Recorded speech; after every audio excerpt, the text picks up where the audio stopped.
Olá, essa é uma aula de Geografia da Escola Estadual de Ensino Médio, professora Elza Maria Correia Dantas.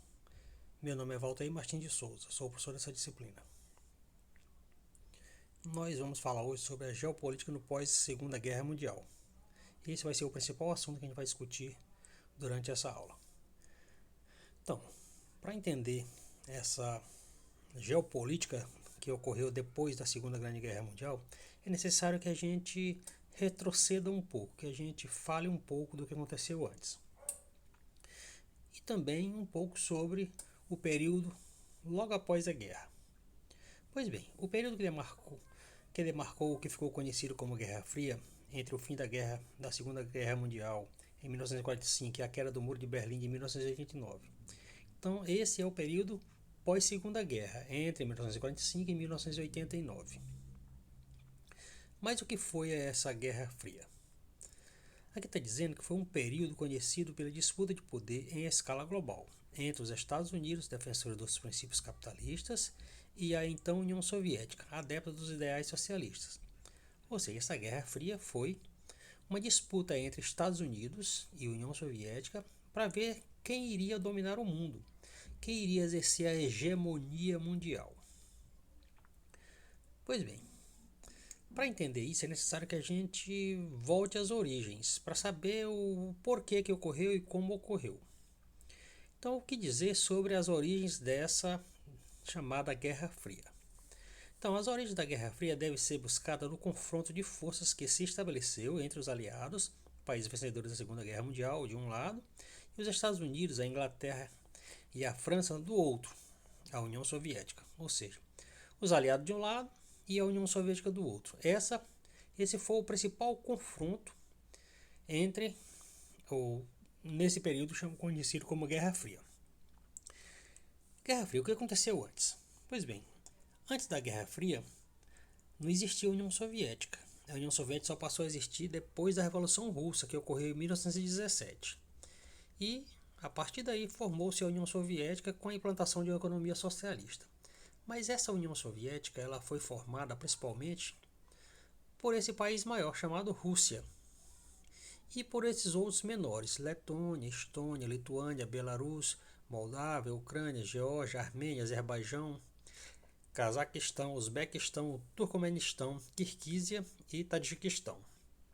Cada um desses países foi incorporado à União Soviética em períodos diferentes. Cada um deles entrou em um determinado ano. Nos anos seguintes, vários países capitalistas, principalmente os Estados Unidos, tentaram combater os ideais da Revolução Russa, mas não obtiveram sucesso. O clima de animosidade contra a União Soviética persistiu até meados da década de 1930, após a ascensão de Adolf Hitler na Alemanha. Ou seja, vários países que eram capitalistas estavam tentando deter a Rússia para que ela não crescesse mais. A Rússia, no caso aqui que eu estou falando, a União Soviética, que o principal país que formava a União Soviética era a Rússia. E a situação econômica da Alemanha nesse período, entre 1914 e 1918, depois da Primeira Guerra Mundial, a Alemanha se mantinha com a ajuda de dinheiro dos Estados Unidos. Mas com a crise de 1929, os Estados Unidos parou de mandar dinheiro para a Alemanha. E na Alemanha instalou uma crise econômica profunda. Esses anos difíceis lá para a Alemanha criaram a sensação de falência do liberalismo e a expectativa de que a economia pode ser salva a partir do controle do Estado por um líder carismático e autoritário. Ou seja, passou-se a acreditar na Alemanha que a economia alemã e o país como um todo só seria salvo se colocasse alguém autoritário no poder. E em 1933, preenchendo as expectativas, o Partido Nazista conseguiu ascender ao poder com o apoio de setores conservadores da sociedade. E Hitler tornou-se o chanceler da nação. Aqui o Hitler acabou se tornando o chanceler da nação porque a população europeia queria, ou a população alemã, queria colocar alguém bastante enérgico, que demonstrasse bastante poder na época, que fosse bastante autoritário, para tentar controlar a economia. E esse novo líder ignorou a proibição vigente desde 1918 e passou a armar o exército alemão, reaquecendo a economia do país e diminuindo a crise. Hitler inspirou-se na ideia do Império, o Reich, e na suposta superioridade dos povos arianos. Aliou-se a duas outras potências militares, a Itália e o Japão. Iniciou em 1938 a tão sonhada expansão, anexando a Áustria, derrotando a Tchecoslováquia e invadindo a Polônia. Ou seja, era proibido aos alemães, depois que terminou a Primeira Guerra Mundial, armar seus exércitos. E o que o Hitler fez logo que assumiu o poder? Começou a armar seu exército, a marinha, e a partir daí difundiu a ideia de que os alemães, ou a raça branca, que eles chamavam de ariana, era superior a todas as outras. E depois disso se aliaram ao Japão e à Itália. Pois bem, uma das primeiras ações da Alemanha foi invadir a Polônia.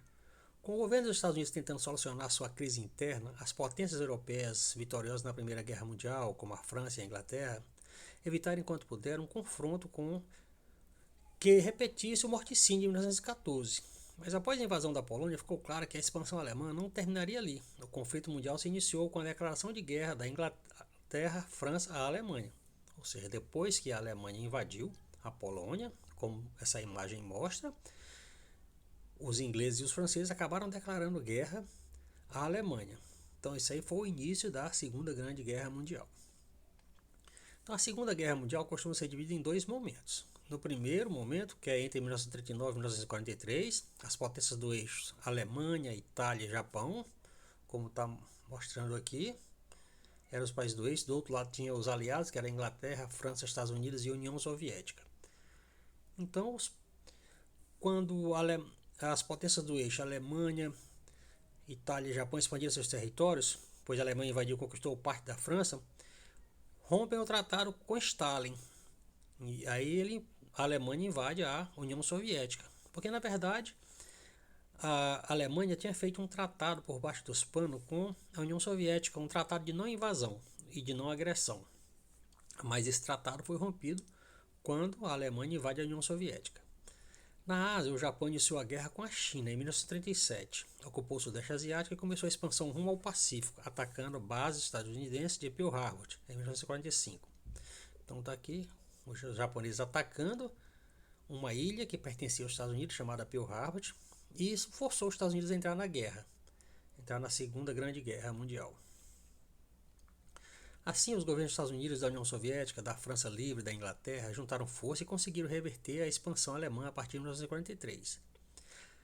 Então, Inglaterra, Alemanha, Inglaterra, Estados Unidos, França e União Soviética juntaram forças para poder deter os alemães, porque os alemães estavam muito fortes nesse período. E isso só acontecia a partir de 1943.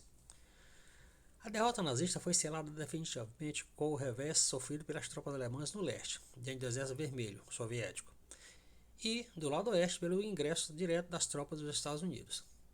Está aqui as tropas alemãs, as tropas soviéticas. Essa foto é de quando eles chegaram lá na capital da Alemanha. E aqui as tropas americanas desembarcando da Normandia. Antes mesmo do fim da guerra, acordos entre os aliados delimitaram a área de influência soviética no continente europeu.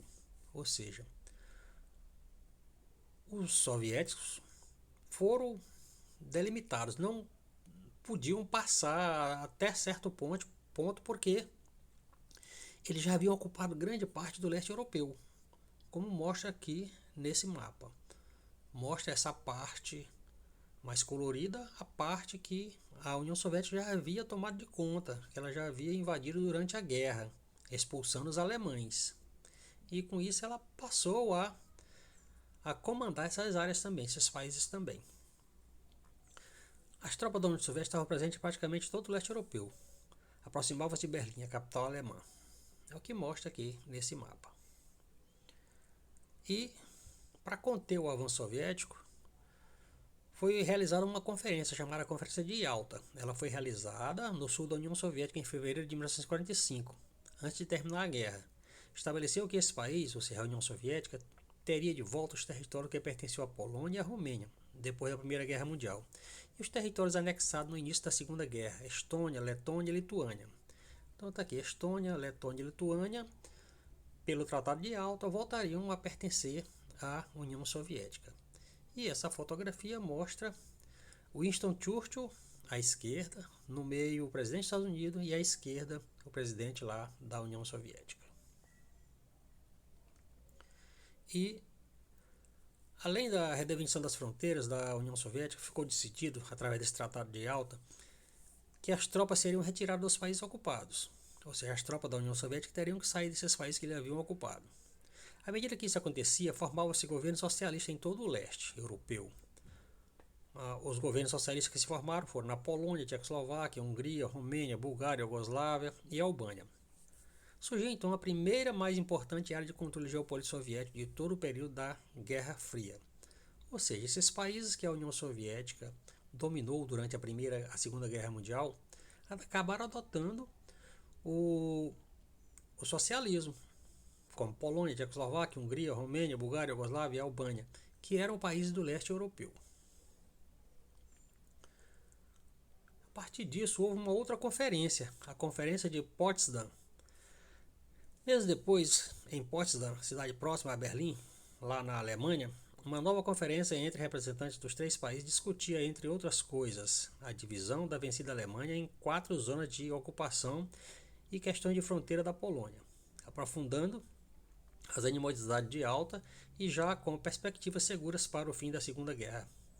Potsdam foi marcada pelo clima de Guerra Fria. O novo presidente dos Estados Unidos, Harry Truman, anunciou uma arma com grande poder destrutivo, a bomba atômica, e passou a contestar a presença soviética no leste europeu, estabelecida em Yalta. Ou seja, havia essa Guerra Fria, a disputa do mundo pelos Estados Unidos e pela União Soviética, pelo socialismo e o capitalismo, e na Conferência de Potsdam reuniu-se o primeiro-ministro da Inglaterra, Winston Churchill, à direita, o presidente dos Estados Unidos no centro e o presidente lá da União Soviética à esquerda. Está aqui a arma que os Estados Unidos apresentou ou falou que tinha nessa Conferência de Potsdam, que era a bomba atômica. Essa, no caso, era uma das bombas atômicas, uma das primeiras bombas atômicas inventadas. E aqui um teste nuclear, onde eles explodiram uma bomba atômica para ver a sua capacidade. Isso aí foi uma explosão provocada pelos Estados Unidos em ilhas lá no Pacífico. Até então, o confronto direto entre os aliados não havia se estabelecido. Isso aconteceu em 1947 com a doutrina Truman e o Plano Marshall, que colocaram em foco no cenário mundial apenas os estadunidenses e os soviéticos. Essa doutrina Truman, vejamos aqui. O Harry Truman, ele era o presidente dos Estados Unidos. Ele faz empréstimo para a Grécia e para a Turquia. O objetivo dele era conter a expansão socialista na Europa. E a partir daí, com o Plano Marshall, ele começa a emprestar dinheiro para os países da Europa Ocidental. E para que esses países não adotassem o socialismo. Então, a doutrina Truman, formulada pelos Estados Unidos em 1947, pode ser entendida como o apoio militar e econômico aos países que pudessem ser dominados pela União Soviética. Para que os países da Europa ou os países que ficaram destruídos não adotassem o socialismo e passassem a adotar o capitalismo ou se alinhassem aos Estados Unidos, o presidente dos Estados Unidos, Harry Truman, adotou essa doutrina de reconstruir e de emprestar dinheiro para esses países que estavam destruídos. Essa doutrina rompeu com o isolacionismo dos Estados Unidos e traduziu-se pela política de contenção. Segundo essa orientação, a União Soviética era um grande inimigo que deveria ser combatido pela vigilância e pela força se necessário. Os soviéticos representavam a ditadura e a opressão, ao contrário dos habitantes dos Estados Unidos que personificavam a democracia. Assim, caberia a Washington a defesa da liberdade mundial, pelo menos no mundo ocidental. Ou seja, os Estados Unidos propagava essa ideia de que a União Soviética era o mal e que os Estados Unidos era o bem, e que era uma luta do bem contra o mal, que o bem fatalmente acabaria vencendo. Pois bem, essa foi a nossa aula e obrigado.